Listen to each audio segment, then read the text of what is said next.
Hello दादाजी। दादाजी कोई स्टोरी सुनाओ ना, मैं बोर हो रहा हूँ। स्टोरी अभी सुना देता हूँ बेटा। तो आज मैं एक स्टोरी सुनाऊंगा तुम्हें, एक मूर्ख राजा और चतुर मंत्री की। एक बहुत ही सुंदर नगर था नदी के किनारे। तो राजा और मंत्री वहां घूम रहे थे।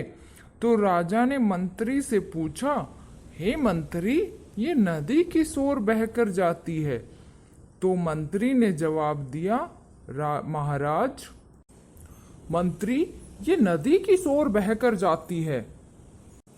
महाराज, ये नदी पूरब के देशों की ओर बहकर जाती है और वहां के देशों में बहकर और ये समुन्द्र में मिल जाती है। लेकिन ये नदी तो हमारी है, हमारे देश की है, फिर वहां क्यों जाती है ये? इससे तो हमें नुकसान होगा। हमारा पानी पूरब के देश उपयोग करते हैं। हाँ महाराज, पूरब के देश ही उपयोग करते हैं अगर उधर जाती है तो।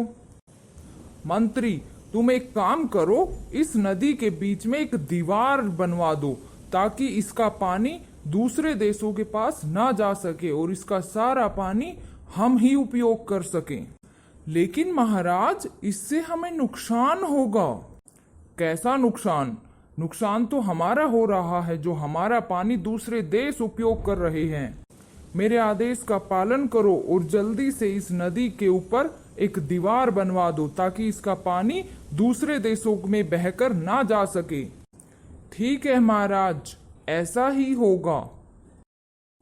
नदी के ऊपर दीवार बनाने के बाद शहर में पानी भरने लगा, जिसकी वजह से लोग परेशान होकर मंत्री के पास आए और बोले, मंत्री जी, हमारी मदद कीजिए, हमारे घरों के अंदर पानी जा रहा है।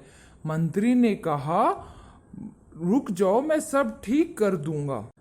फिर एक दिन मंत्री महल के एक घंटे वाले के पास गया, जो कि हर टाइम बजने पर एक बार घंटा बजाता था। उसके पास गया और उसने कहा, अब जब भी कुछ तुम घंटा बजाओगे तो उसका दुगुना बजाओगे, जितने भी टाइम बजते हैं उसका दुगने घंटा बजाओगे तुम।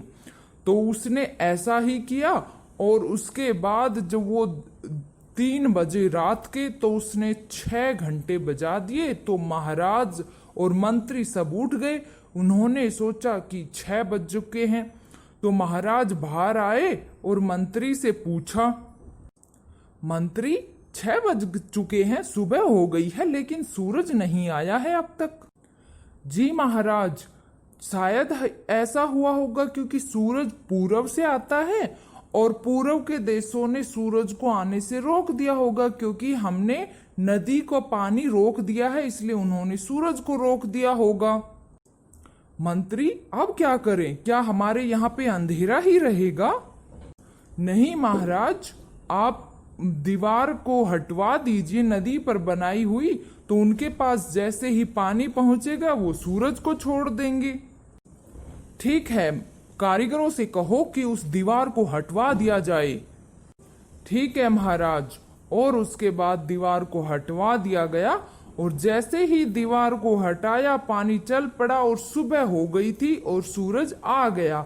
तो महाराज खुश हो गए। मंत्री, तुमने तो हमें बचा ही लिया, तुमने फिर से एक बार सूरज ला दिया है ताकि अब हमारी नगरी में अंधेरा नहीं होगा, तुम्हें इनाम दिया जाएगा। और मंत्री खुश होते हैं, मन ही मन कहते हैं, महाराज, ये तो मेरा फर्ज था।